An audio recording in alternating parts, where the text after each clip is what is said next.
present you a video about the Malaysia's middle income trap. Hi, my name is BASYARAHIL. I will be as an entrepreneur. My name is TENGKU CALLYSTA. I will be as economics. My name is THALLITA and I will be the news reporter. Hi, my name is SHAIKH. I'm a student. Enjoy it! Yeah! Now, the greatest economic threat that Malaysia is facing right now is the middle income trap. The trap is described as the phenomenon whereby rapidly growing countries experience stagnant income levels, unable to advance to high income from its current middle income. Countries in the middle income trap often find it hard to break away from the middle income trap.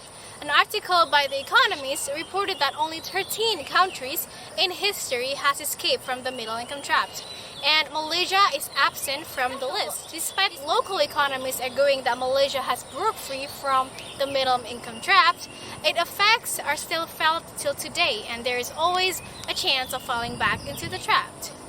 To further investigate about the Malaysia's middle income trap, I would like to interview few students and few economists talk about Malaysia's middle income trap and ask their opinion about it. So today I am with Ms. Firda as the Minister of Economic and Finance of Malaysia. So Ms. Firda, what is your point of view about the contributing factors to middle income trap in Malaysia? First of all, thank you for inviting me here today, Ms. THALLITA. And to begin with my conclusion is that one of the factors that Malaysia is in the middle income trap is because they have a loss of comparative advantage in manufacturing costs, paired up with the inability to keep up with the developed markets with other neighboring countries, for example, like Cambodia, Myanmar, and Laos. This gives Malaysia the incapable of competing with low prices, and at the same time, Malaysia does not have the technology to compete in the high-quality products market. So for Malaysia, this is a lose-lose situation. Moreover, besides that, the rising prices further entrench Malaysia and keeps the position in the middle income trap. So the implementation of the GST has reduced their purchasing power for the normal citizens in Malaysia, and this is due to higher commodity prices. So moreover, the housing prices plays a big role in this. Real estate markets have skyrocketed, and news in the streets is that market is in the bubble, although this has been denied many times by several industry experts, such as the New Straits Times. These high prices has caused the opportunity for ordinary citizens to be taken away for them to own a real house. And lately, because the monthly installments are too high and takes up such a big portion in their monthly income, they cannot afford a house. And since recently houses are basic necessity, they have to forgo some of their money to go into their houses price. So this expense inevitably will and definitely will decrease the disposable income, and in the future it will subsequently decrease the consumption levels. Okay, thank you so much for your time, Ms. Firda. We're back in the studio. So now I'll be interviewing Mrs. CALLYSTA as one of Malaysia's economists. So Mrs. CALLYSTA, what are the impact towards the economy about the Malaysia's middle income trap? Thank you for your question. So the middle income trap has negatively increased Malaysian household and economy as a whole. Viewing it from the consumption perspective, low private consumption is expected to occur in the short term. Although consumer spending remains at the healthy level, it has not reached its full potential due to cautious consumer spending. Due to the rising cost of living and the weakening consumer sentiment, households have decreased their spending in order to maintain the same saving level. In terms of housing ownership, due to the rising property price, households have begun to save more for a large property down payment, especially since the mortgage approval rate has declined in recent years.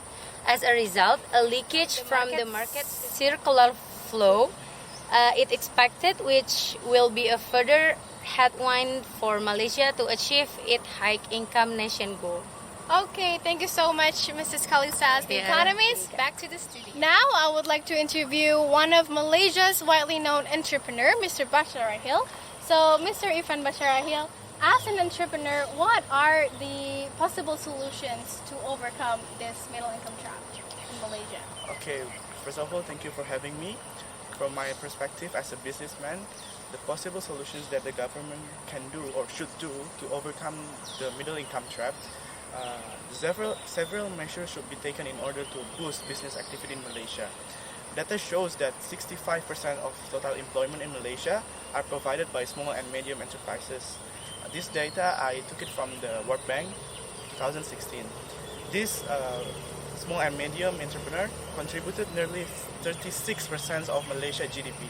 It can be said that these small and medium entrepreneurs are the backbone of the local economy. However, nowadays, these small and medium entrepreneurs are facing financial constraints in the form of tightening loan approvals from banks and fluctuating commodity prices. For those businesses who import raw materials from other countries, they further face the disadvantage of weak exchange rate. Therefore, grants and credits should be provided for these small and medium entrepreneurs to encourage in order to improve productivity or to reduce the cost of production. Okay, thank you so much, Mr. Okay, now I will interview one of UM's excellent student majoring in business administration, Mr. TAQI. So, Mr. TAQI, as a student, what do you think about Malaysia's middle income trap? Thank you, Ms. Journalist THALLITA. So, as a student of business administration, last semester I have already done this subject. So, from this subject, I learned a lot of things. These topics actually completely related with the Malaysia's middle income trap. So, despite the positive of Malaysia's GDP growth, the economy as a whole has not fully benefited from it, as the growth is offset by the impact of inflation and weak ringgit. To escape from the middle income trap, the focus should remain on empowering national growth, but at the same time focus on solutions to migrate contributing factors of the middle income trap. Government should not be the sole authority that works toward this goal, but collaborations should occur with the private sector as well, due to the ability to contribute a fair share towards achieving the high income status. This collaboration ensure different perspectives are being considered, and the best possible solution that benefit all sectors can be made to march towards the common goal, a nation that prospers with high income earning citizens by the year 2020. Thank you. Thank you so much, Mr. TAQI. Back to the studio.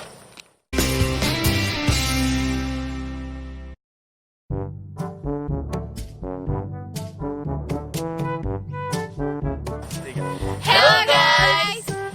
We are from group 4. Ya, kok tahu semua loh. CALLYSTA as economist. And my name is THALLITA and I will be the news reporter.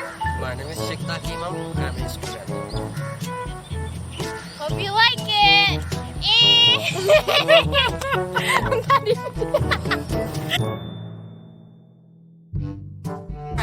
Thank you for having me. As entrepreneur, I want to talk about the possible solutions that end in. Lanjut. Okay, thank you so much, Mrs. CALLYSTA. Back to the studio. So I'm here today with Mrs. Beard. Mrs. or Mrs.? I'm not married yet. Okay, so Mrs. Okay. So today